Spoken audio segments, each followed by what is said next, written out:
Helen ने ये realise नहीं किया कि जो वर्ड्स और इमेजेस हेलेन के माइंड में आ रहे हैं बिना किसी मेहनत के, एफर्ट मतलब मेहनत करना, बट नॉट हर ओन, वो आइडियाज़ उसके अपने नहीं थे और ये चीज़ हेलेन को रियलाइज़ नहीं होती. For her, the boundary line between her own ideas and those she gathered from the books were blurred. Blurred का मतलब होता है धुंधला होना. तो इस लाइन का मतलब है वो जो एक बाउंड्री लाइन थी किसके बीच में, उसके आइडियाज़ में और उन आइडियाज़ में जो उसने बुक से गैदर किए थे, जो उसने बुक से इकट्ठे किए थे, वो बाउंड्री लाइन ब्लर हो चुकी थी, धुंधली हो चुकी थी. क्योंकि ज़्यादातर क्या होता था, जो भी इम्प्रेशंस होते थे, जो भी चीज़ें होती थी, आइडियाज़ होते थे, उसके दिमाग में कहाँ से आते थे, through the medium of others eyes और ईयर्स. तो वो किसी के आईज़ और ईयर्स के थ्रू ही आया करते थे उसके माइंड में आइडियाज़. तो वो जो एक बाउंड्री लाइन थी अपने आइडियाज़ में और गैदर किए हुए आइडियाज़ में, वो लाइन बहुत ही ज़्यादा ब्लर हो चुकी थी, धुंधली हो चुकी थी. तभी उसने ये चीज़ रियलाइज़ नहीं करी कि जो स्टोरी उसके माइंड में आ रही है वो उसकी अपनी स्टोरी नहीं है, जबकि वो स्टोरी ऑलरेडी वो पढ़ चुकी है. उसके बाद हमें पता लगता है कि फ्रॉस्ट किंग की स्टोरी हेलेन अपनी फैमिली को सुनाती है और फैमिली को बहुत पसंद आती है. तो अपनी स्टोरी कंप्लीट करने के बाद डिनर टाइम पे हेलेन अपनी स्टोरी सबको सुनाती है. थोड़ी सी प्रोनाउंसिएशन की एरर्स होते हैं, थोड़ी सी प्रोनाउंसिएशन की मिस्टेक्स होती हैं, बट हेलेन सबको इम्प्रेस कर लेती है अपनी स्टोरी से. और हेलेन की फैमिली को भी वो स्टोरी बहुत ज़्यादा पसंद आती है. तो हेलेन की फैमिली भी उससे पूछती है कि क्या ये स्टोरी उसने किसी बुक में पढ़ी है. तो हेलेन कह देती है कि नहीं, ये स्टोरी उसने कहीं नहीं पढ़ी, क्योंकि उसे बिल्कुल भी याद नहीं है. रिकलेक्शन मतलब याद करना, कि उसने स्टोरी कहीं पढ़ी हो. तो ये स्टोरी उसने कहीं नहीं, और ये स्टोरी उसने खुद लिखी है. और उसने ये स्टोरी किसके लिए लिखी है, मिस्टर एनाग्नोस के लिए. और मिस्टर एनाग्नोस जो हैं वो पर्किन इंस्टीट्यूट के चीफ हैं, उनके लिए स्टोरी लिखी है. और जब मिस्टर एनाग्नोस को ये स्टोरी मिलती है तो वो बहुत ज़्यादा खुश हो जाते हैं. डिलाइटेड मतलब खुश होना. वो हेलेन की स्टोरी सुन के बहुत ज़्यादा खुश हो जाते हैं और वो डिसाइड करते हैं कि मैं पर्किन इंस्टीट्यूशन की जो रिपोर्ट होगी उसमें इस स्टोरी को हम पब्लिश करेंगे. तो हेलेन भी इस चीज़ से बहुत ज़्यादा खुश होती है और मिस्टर एनाग्नोस भी बहुत ज़्यादा खुश होते हैं. बट हेलेन की खुशी ज़्यादातर नहीं रहती. कुछ एक ऐसा इंसिडेंट हो जाता है कि हेलेन की खुशी चकनाचूर हो जाती है.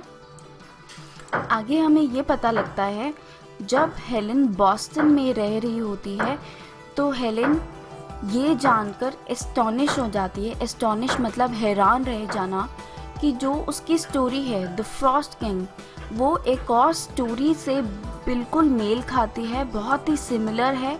और उस स्टोरी का नाम है द फ्रॉस्ट फेरीज, और उस स्टोरी को लिखा है मिस मार्गरेट कैनबी ने. और ये जो स्टोरी है मिस मार्गरेट कैनबी की द फ्रॉस्ट फेरीज, ये एक बुक में आई थी जिस बुक का नाम था बर्डी एंड हिज फ्रेंड्स. और ये बुक हेलेन के बर्थ से काफ़ी टाइम पहले पब्लिश हो चुकी थी. और जो हेलेन की स्टोरी थी द फ्रॉस्ट किंग और ये जो स्टोरी है द फ्रॉस्ट फेरीज, इन दोनों स्टोरीज़ की लैंग्वेज बहुत ही ज़्यादा सेम थी, अलाइक थी. वो इसलिए क्योंकि मिस कैनबी की जो स्टोरी थी वो हेलेन को ऑलरेडी सुनाई गई थी, तभी उसके मन में ये स्टोरी आ रही थी. और जो उसकी स्टोरी थी उसे क्या बोला जा रहा था, प्लैगरिज्म. प्लैगरिज्म किसको बोलते हैं हम?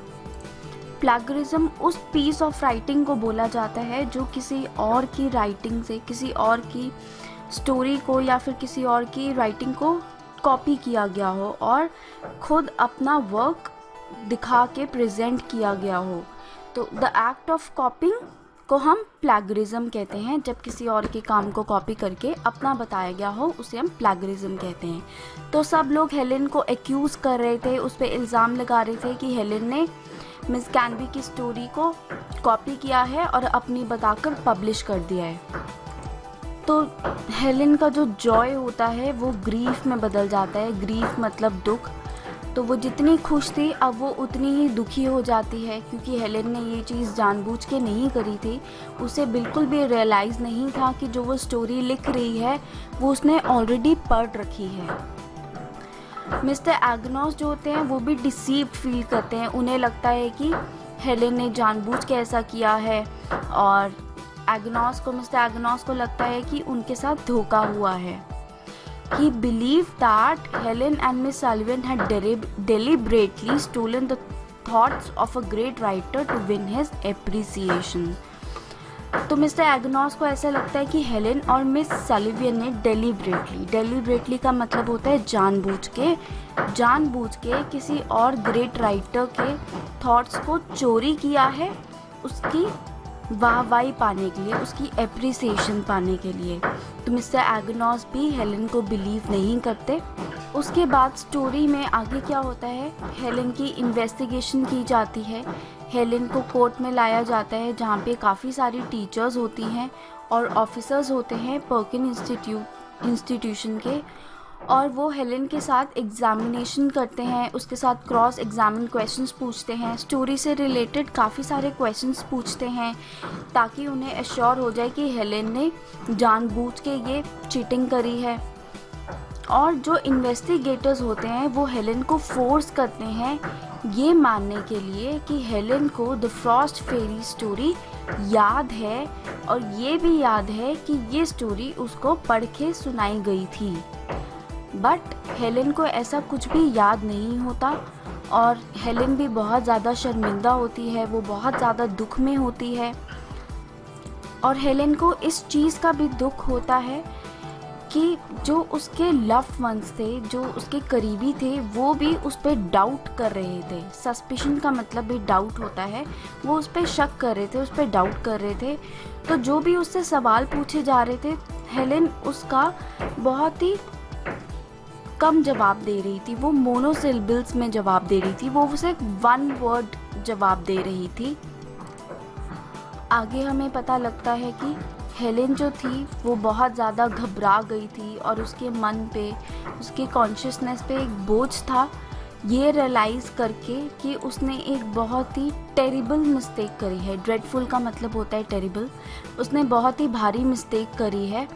एट लास्ट हेलेन को उस रूम से जाने की इजाज़त मिल जाती है, और जो उसके फ्रेंड्स और फैमिली होते हैं हेलेन के, वो एश्योर करते हैं, उसको यकीन दिलाते हैं कि हेलेन एक ब्रेव गर्ल है और सब लोग उस पर प्राउड फील करते हैं। तो सब हेलेन को सपोर्ट करते हैं, जितने भी हेलेन के फ्रेंड्स होते हैं, हेलेन की जो फैमिली होती है, उन्हें ये चीज़ रियलाइज़ हो जाती है कि हेलेन किस कंडीशन से निकल रही है और वो कितनी ज़्यादा दुखी है।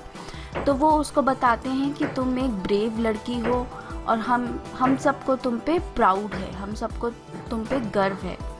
उस रात हेलेन बहुत ज़्यादा रोती है और उसे लगता है कि उसने बहुत बड़ी मिस्टेक कर दी, उसने बहुत बड़ी गलती कर दी है। फर्दर हमें स्टोरी में ये बताया जाता है कि मिस सलिवियन इस मैटर को इन्वेस्टिगेट करना चाहती थी, क्योंकि मिस सलिवियन के अकॉर्डिंग उन्होंने कभी भी फ्रॉस्ट फेरीज की स्टोरीज़ खुद नहीं सुनी, तो वो हेलेन को कैसे सुनाएंगी, हेलेन को कैसे रीड करके सुनाएंगी। तो मिस सलिवियन ने क्या किया, उन्होंने डॉक्टर अलेक्जेंडर ग्राहम बेल की असिस्टेंस ली, उनकी हेल्प ली, और उन्होंने सोचा कि इस मैटर को हमें इन्वेस्टिगेट करना चाहिए, इस मैटर की हमें खोजबीन करनी चाहिए। एट लास्ट उन्होंने ये खोजबीन करी, उन्होंने ये पाया कि मिस कैनबी की जो स्टोरी थी वो हेलेन को सुनाई गई थी, लेकिन वो स्टोरी किसने सुनाई थी, मिसेस सोफिया हॉपकिंस ने, उस टाइम पे जब हेलेन अपना समर टाइम स्पेंड कर रही थी मिसेस सोफिया हॉपकिंस के साथ ब्रेस्टर में। अभी भी हेलेन को बिल्कुल भी याद नहीं था कि उसको कब स्टोरी सुनाई गई थी, बट उसको ये स्टोरी उसकी मेमोरी में याद थी। उसे ये पता था कि हाँ ये स्टोरी ये मेरी मेमोरी में है, ये मेरी माइंड में है, बट उसे अभी भी याद नहीं आ रहा था कि कब हेलेन ने ये स्टोरी सुनी थी मिसेस सोफिया हॉपकिंस से। तो ये जो डिस्ट्रेसिंग टाइम था, ये जो दुख भरा टाइम था हेलेन के लिए, इस टाइम पे हेलेन को बहुत सारे मैसेजेस मिले जो कि लव और सिंपैथी के मैसेजेस थे, जो कि हेलेन के जो क्लोज जो थे, लव वंस थे, उन्होंने भेजे। और मिस कैनबी जो थी, उन्होंने खुद हेलेन को एक बहुत ही काइंड नोट लिख कर दिया, जिसमें उन्होंने हेलेन को मोटिवेट किया और इनकरेज किया, और ये भी लिखा था कि हेलेन को कुछ अपने आप से लिखना चाहिए, उसे कोशिश करनी चाहिए कि वो एक स्टोरी कुछ अपने आप से लिख पाए, ताकि और लोग उसकी स्टोरी का फ़ायदा उठा पाएँ और लोगों को हेल्प हो। तो ये जो वर्ड्स थे, ये हेलेन को बहुत ज़्यादा कंफर्टिंग लगे और हेलेन थोड़ा सा इंस्पायर्ड भी हुई, इनकरेज भी हुई। बट हेलेन के मन में अभी भी डर था। वो कुछ भी लिखने से पहले डरती थी। वो डरती थी कि अब वो कभी भी वर्ड्स के साथ खेल नहीं पाएगी काफ़ी लंबे समय तक, और उसके मन में ये डर बैठ गया था कि कहीं वो अपनी मिस्टेक रिपीट ना कर बैठे, क्योंकि ये मिस्टेक हेलेन ने जानबूझ के नहीं करी थी। तो उसे डर था कि आगे वो कभी कुछ लिखने की कोशिश करेगी तो कहीं दोबारा से वो मिस्टेक रिपीट ना हो जाए। But as usual Miss Sullivan हमेशा की तरह हेलेन को इनकरेज करती हैं और हेलेन को बोलती हैं कि तुम्हें लिखना चाहिए और अपने मन से डर निकाल देना चाहिए। तो हेलेन मिस सलिवन की बात मानती हैं और वो लिखना कंटिन्यू रखती है अपने फ्यूचर में। नेक्स्ट चैप्टर में हमें पता लगता है हेलेन की कुछ जो कॉम्पोजिशंस होती हैं, अर्ली कॉम्पोजिशंस होती हैं, तो वो कंपोज करना शुरू कर देती है मिस सलिवन के कहने पे। तो हेलेन ये जान पाती है कि जो उसकी लर्निंग टेक्निक है वो किस पे बेस्ड है, एसिमिलेशन और